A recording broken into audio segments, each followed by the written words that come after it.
Botondi na bino nyonso. À cet instant, c'est Baba de la jeunesse, fils Moukoko, qui serait dans le Nouveau Testament. Je vais communiquer sur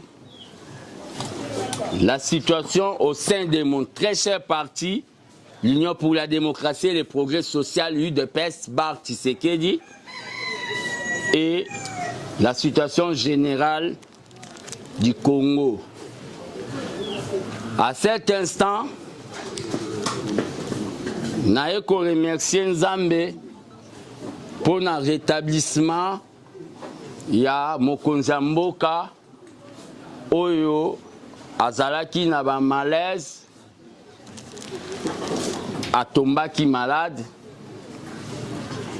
Nzambe a sali grâce, nous sur l'équipe bien. Et je profite de cette occasion pour naïbisanaba, combattants et combattants, il y a eu de pèse en particulier. Pe na oyebisa na ba peuple congolais nyonso ba salaka o ba portaka choix na ba onsi Félix Tshisekedi ba koka kochaye na mabondeli na tina ete Nzambe abatela ye akokisa mission na ye oyo Nzambe atindaki po na biso peuple congolais.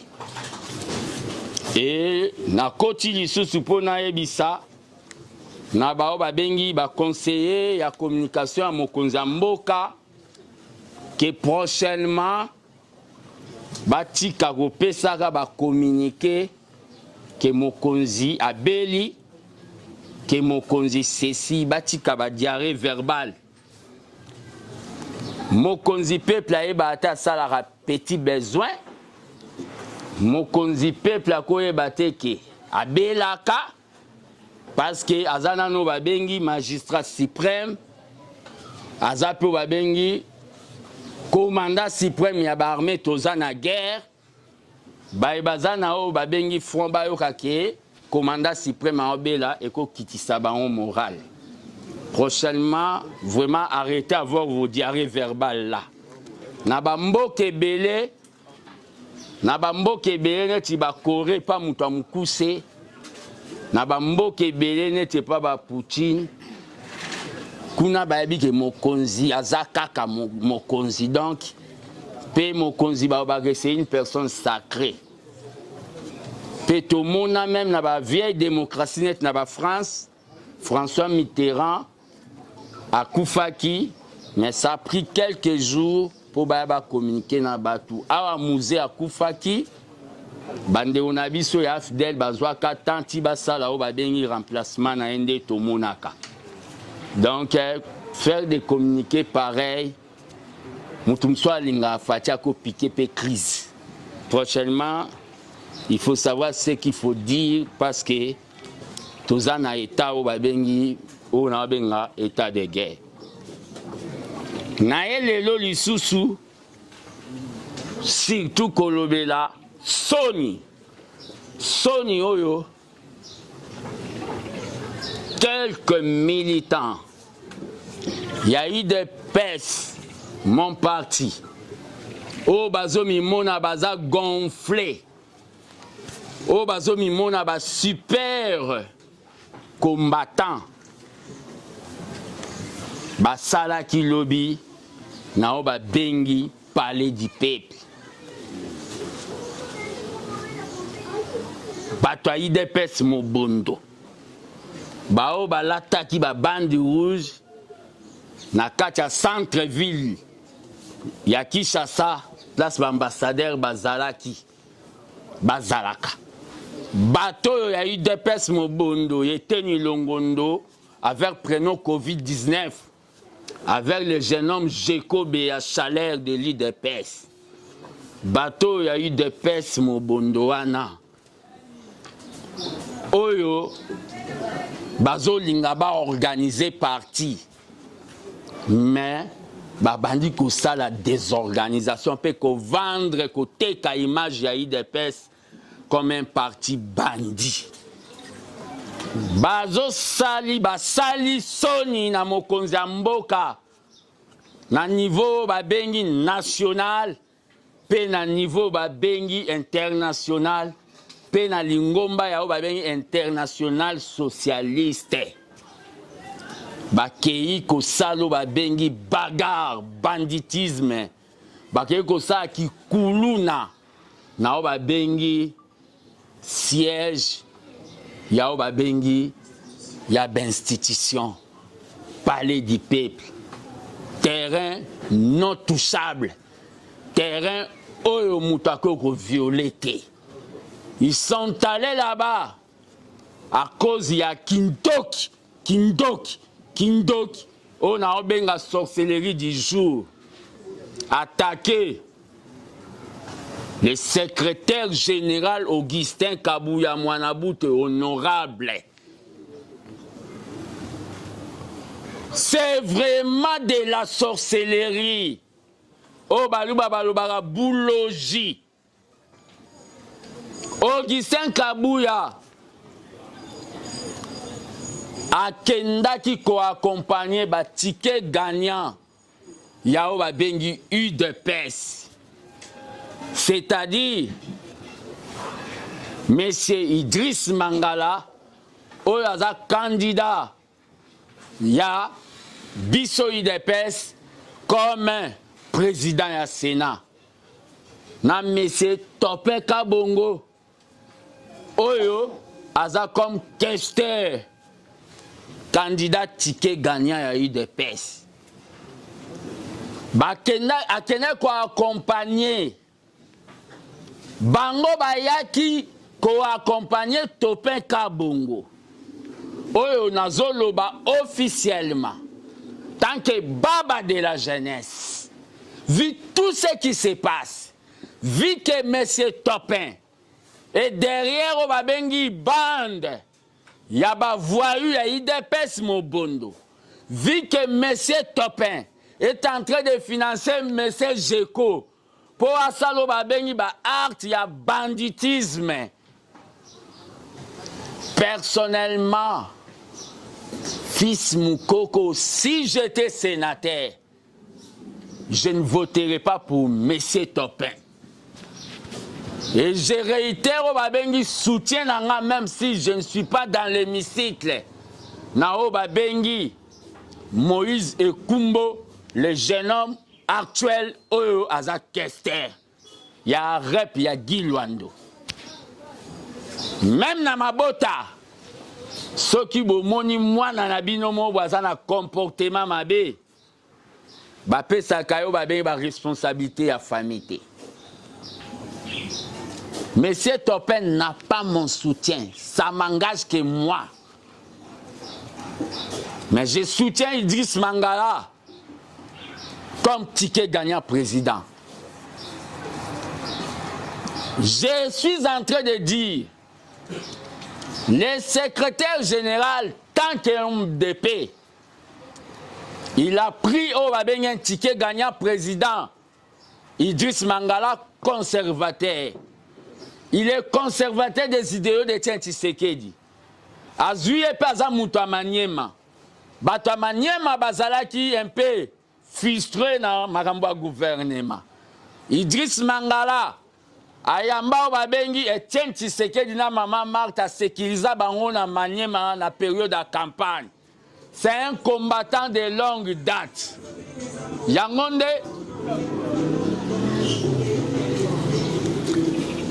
S'il vous plaît, Idriss Mangala c'est un combattant de longue date. Yangonde Bomoni et peut si vraiment que Toche Tike gagnant Nabiso comme président Yaoba Bengi ya Sénat. Les lobes combattants de manière officielle, Monsieur Topin et Yaoba Bengi ticket gagnant ya UDPS on a soutenir té. La démocratie c'est la loi de la majorité, protection de la minorité. Nazo soutenir yété. J'ai mes raisons dans soutenir yété. Ba raison nangé zaboui. Monsieur Topin, l'air azaraki na présidence de la République a combattu ba bengi barrière pour na ba combattant pour ba mona mokonzi mboka. Monsieur Topin, azana kati ya ba makambu oyo ya ba forage. Binomo bouti koyoka. Mokonzi mboka ndenga lobi makambu ya ba o bazo bambela Nicolas Kazadi. Alobi bazo bambela. C'est pour cela votre collègue entre guillemets parce qu'il n'est pas professionnel comme vous, c'est un laborantin. Israël Mutombo, c'est un laborantin en Mesa. Soka senga kimbongo, soka zana besoin mbongo, atika ko sala ba chantage na kombo ya oba bengi monsieur le ministre honoraire Nicolas Kazadi. Sinon il sera traduit en justice. Parce que aza justice te pour abanda koloba yango s'il manque de choses à dire à ça la taba télé-réalité. Na moment on a eu koloba. Le CG tant qu'un nombre d'épées, c'est ce que je voulais dire. À saliété, à tenir compte na ba combattant à diaspora au bazar représenté na Topin Kabongo. À tenir peu compte na ba combattant ya Congo awa au bazar représenté na le président Tike Gagnant Idriss Mangala. Moi j'ai eu au babengi ba réserve si Topin parce que un combattant doit avoir au babengi les fondamentaux, il y a les pères solidarisme. Vous savez un jour quand on m'avait accusé l'air na loba ke ba combattant bo se faire justice te na mambwa 100 jours, il y a monsieur le Vital Kamerhe, président de l'Assemblée nationale actuelle. Au départ comment na on a mona eboete. Même les ministre de l'économie, non, on a kenda na cabinet na été.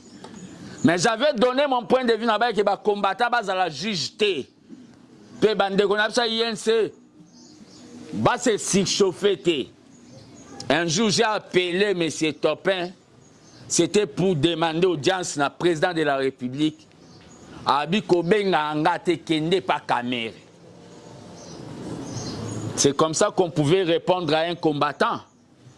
Il a fait ça chez beaucoup de combattants. Il m'a répondu qu'au Bengangate, qu'il n'est pas Kamerhe. Il m'a taxé des caméristes. Mais aujourd'hui, où est Kamerhe? Dans les institutions. Donc, je ne peux pas, moi, appuyer un type comme ça, même si mon parti politique est placé comme ticket gagnant. Donc, mon choix est sur Moïse et Kumbo Oyo. Aza actuel questeur et jeune, il peut bien représenter au Babengi la jeunesse congolaise. Par rapport à Mamouezo le Ghana Sénat, Sama Lukonde. Pourquoi les gens veulent jouer avec tous les 11 maillots dans un terrain de football? Au Beta Kide, au Komongo Beta 9. Sama Lukonde. Ozolo ba mambuya ba poids politique. Sur le plan pourcentage, Katanga na grand format nango. Na ba Jekamine, na Prestige, na ba Mbongo Zouaï comme premier ministre. Le président a veillé que 17% na Katanga. Quel est le travail au Abataki pour le président, n'est-ce pas ce grand Katanga? 17%. Le président Jean-Pierre Mbemba Salaba travaille à Makas à niveau de l'Équateur. Partout c'était dans des trentaines. Mais au Katanga c'était 17%. Quel poids politique? Poids léger, mais aux Agarana titre Gaya, Premier ministre. Ne comparez pas le poids politique avec le titre. Au pays, en cavalier solitaire, n'a idée que l'IDPS a présenté son ticket gagnant, Idriss Mangala, parce qu'il est au Babengi première force dans le Sénat. Et le président du Sénat, Azao Babengi, le suppliant automatique, il y a président de la République en cas d'empêchement. Nous ne pouvons pas laisser ça. Nabato bazan na ba famille mususu. Nzete ya tozu yango tsango na mai pendant 100 ans. Et gobongwa na ngando te. Basama Lukonde ba uta ferme ya Kingakati. C'est un fermier. Akotika la ka fermier. Sama Lukonde liboso ya Kabila okokolobe le côté. Ça je vous l'ai dit. Mais ba biso ba fils ngo liboso ya Kabila na otale na misu. Parce que je n'ai pas de dettes vis-à-vis nae. Je n'ai pas de parties signées vis-à-vis nae. Donc Sama Lukonde, c'est que vous êtes en train de chercher là, ezola kisake, na ba mbongo zwaki na primature, na ba mbongo zwaki na primature, na gouvernement na yo tchaki ya ba warrior wana, au sur le plan, ya nzungu ba congolais, et ça le côté, ba congolais ba mona viandité, sur le plan nyonso ba mona pe le côté. Makambo zo luka, yeba ko supporter charge wana. Le quoi yo zo lingo telemela yu de pes. Je demande à tous nos sénateurs. Ah ben l'élection ça mana Sénat. Toyo cannabis sote ke mutu. Apesa kimbongo. Baka soki bagito. Ozalaka na sona soyebi komo traiter batukuna. Oyo komi kester maman. Olingo koma kester à vie. Tozo kozo planifier ko somba 60 jeep. Il y a 60 000 $ pour payer ça ba sénateur. Na yango nazo koyebisa na ba sénateur. Tant que baba de la jeunesse congolaise. Soki toyoki solo qu'il y a eu corruption. Sachez très bien. Cheval de bataille nanga pendant 5 ans. Et kozala ya ko sinise peuple congolais mikanda. Natina ete babo ma sénato koma na obabengi chambre unique. Neti na Sénégal. Na kozwa travail wana. Les gens vont signer parce que bino il faut bozala bato bozo pese exemple na mboka. Donc attention na obabengi toute corruption oyo ko s'est passé. Na makambo lekali na palais du peuple.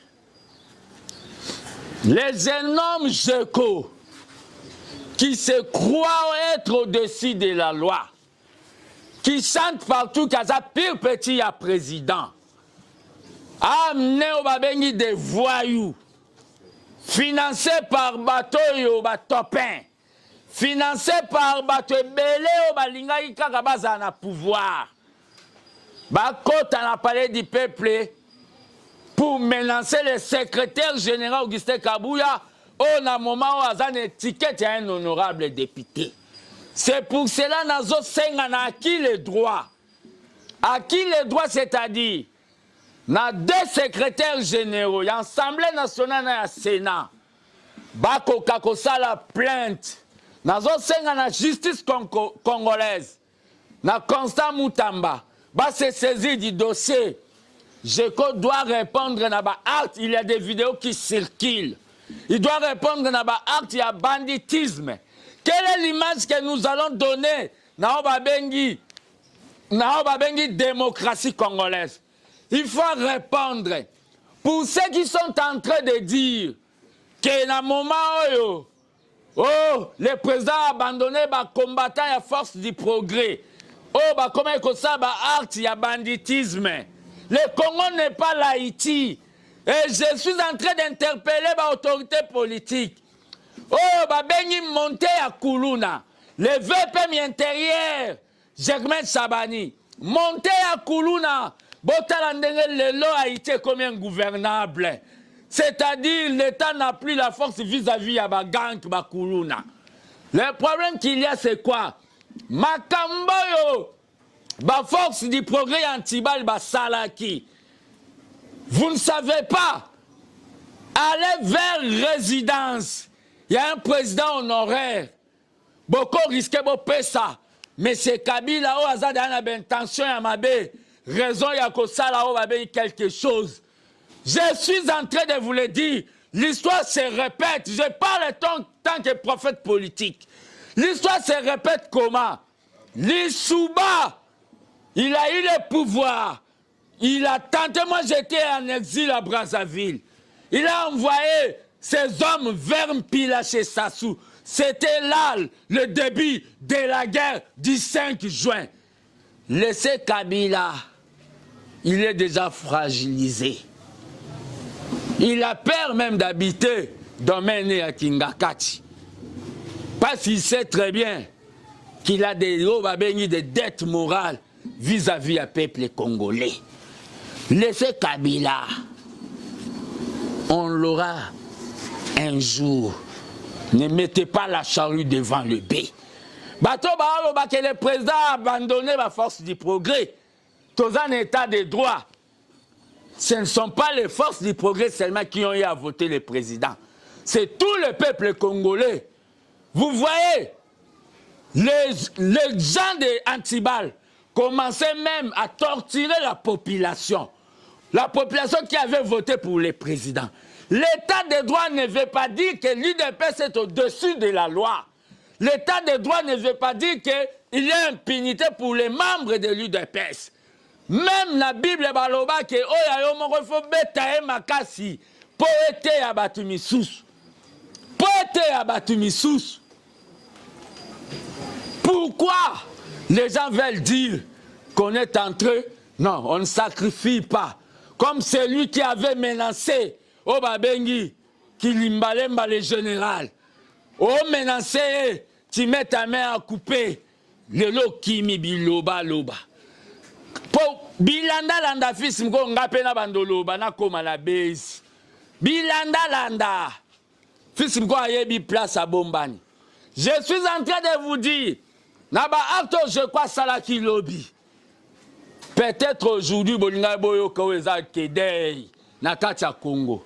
Mais na ebisa bino na tambola na molimo a Tshisekedi. Je venais na oka voir ebima na mozola nsele. Ndeni koko makunate il y a des bandits. Botika ozwangati. Botika ozwangati. Hein? Les problèmes exacts. Les jeunes hommes Jeko avec ces hommes, ils ont cassé. Bah, mec, ils ont tenté. Yakosalo Babengi, assassinat du secrétaire général Augustin Kabouya. Oyaza honorable, Azana costume honorable. Les deux secrétaires généraux doivent traduire M. Jekobea en justice. Il n'est pas au-dessus de la loi. Va traduire en justice. Nous ne sommes pas venus au pouvoir pour faire des fous du roi. Nous ne sommes pas venus. Ah, Etienne Tshisekedi avait raison. Il avait raison quand il avait dit que notre lutte sera une lutte non violente. Si nous avions donné les armes avec ce genre de comportement, ici Antibal pouvait avoir des armes tuer les gens. Ici Jeko pouvait avoir des armes tuer les gens. Ici Mokato pouvait avoir des armes tuer les gens. Tshisekedi avait raison. Vous êtes en train de dire que vous voulez organiser les partis. Ce que vous êtes en train de faire, c'est l'organisation ou bien le désordre. Vous allez salir l'image du parti. Et au moment où vous voyez que le président a dit que les canamètes hôpital, à un état de convalescence, vous faites ces histoires-là. Vous faites ces genres d'actes. Il donne à Bino Zalike, les koyoka makambouana, choqué Saraé, akende toi koufa, n'allez pas couper ce côté dans marque Boussalak. Je n'ai pas dit que je souhaite la mort du président. Il donne à Bino les bozo linga, bozo saba désordre. Le président, quand il va attendre ça, la situation où tu colles les cassicos,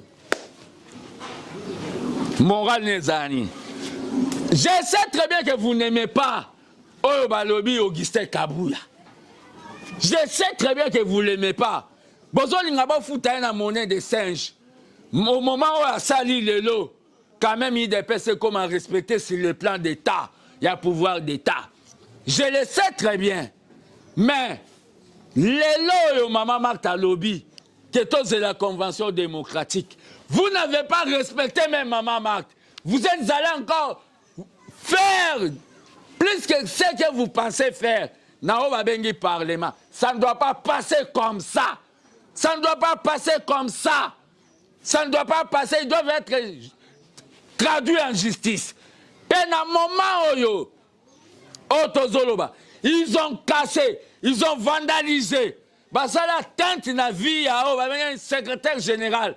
Je parle même pas du secrétaire général, un honorable député. Au moment, il accompagnait les tickets gagnants de l'UDPS et votre topin là, qui vous donne beaucoup d'argent pour Bokendego Sala, c'est votre topin là. Si on l'a placé comme questeur, c'est pour respecter seulement les combattants de la diaspora, que j'espère déjà ils seront dessus. Comment topin zaila pe bato diaspora barrière pour na ba projet pembe na mokonzamboka. Je reste constant dans mes propos.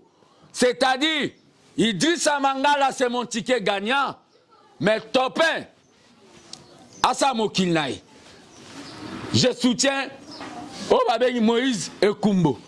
Dans le moment où Tozoloba, c'est la honte.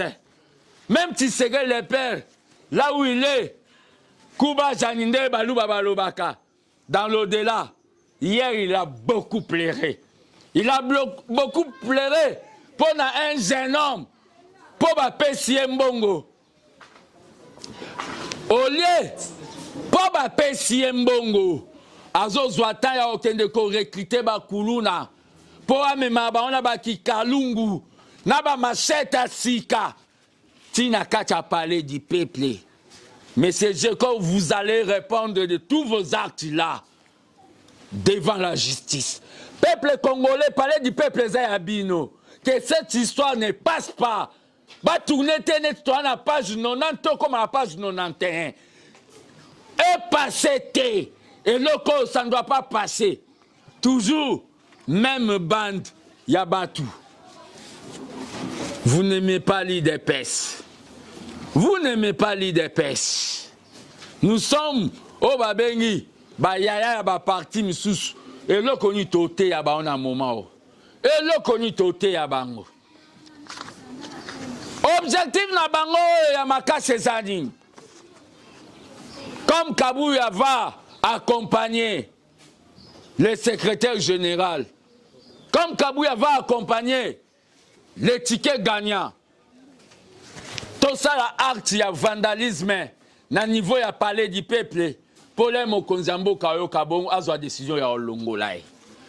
Ça vous reste, à tout niveau, il y a plan. C'est-à-dire, Ndebazawana, Jeko, tellement Zumbongo, il y a bateau, Bazo, Lukamutu, il y a Kabouya. Aza, même, il y a Gobomata, 10 combattants. Pour Alobaga, que Kabouya, Moutasari, Yango, pour Balongola, Kabouya. Mais nous allons permettre en côté. Nous allons permettre en côté. Cet acte de Salami, ce n'est pas l'IDPS. L'IDPS était allé accompagner Kabouya en tant que rassembleur. Amemaki Idriss Mangala Tike Gagnan Abisso. Amemina les fameux topins. Amemina les fameux topins à Bango et à financer à Bango. Mais ils sont venus faire. Mais ces topins, hypocrisie n'a l'ingangoti. Peu ba combattant au binonio se bozo soutenir topin wan. Bo c'est là-bas voter, ceux ba voter. Bo benga ceux qui abando yambabine. Même au sénateur, je m'adresse. Mutuana topin au bocha pembe nyambongo wana. Vous aurez beaucoup de difficultés. Hein? Vous aurez beaucoup de difficultés.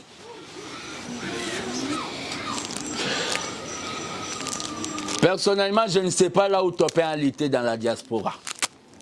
Personnellement, je habité sur la Venezuela, sur la Costa Rica, sur la Colombie. Personnellement, je ne sais pas. Combattant.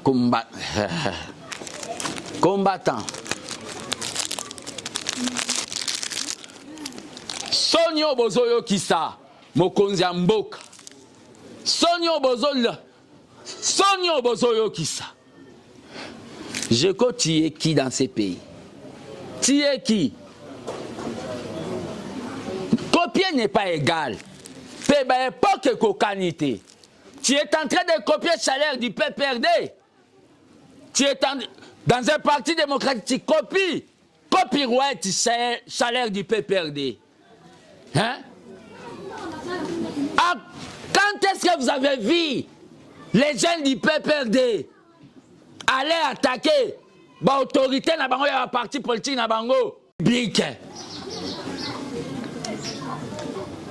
Quand est-ce que vous avez vu? Quand est-ce que vous avez vu?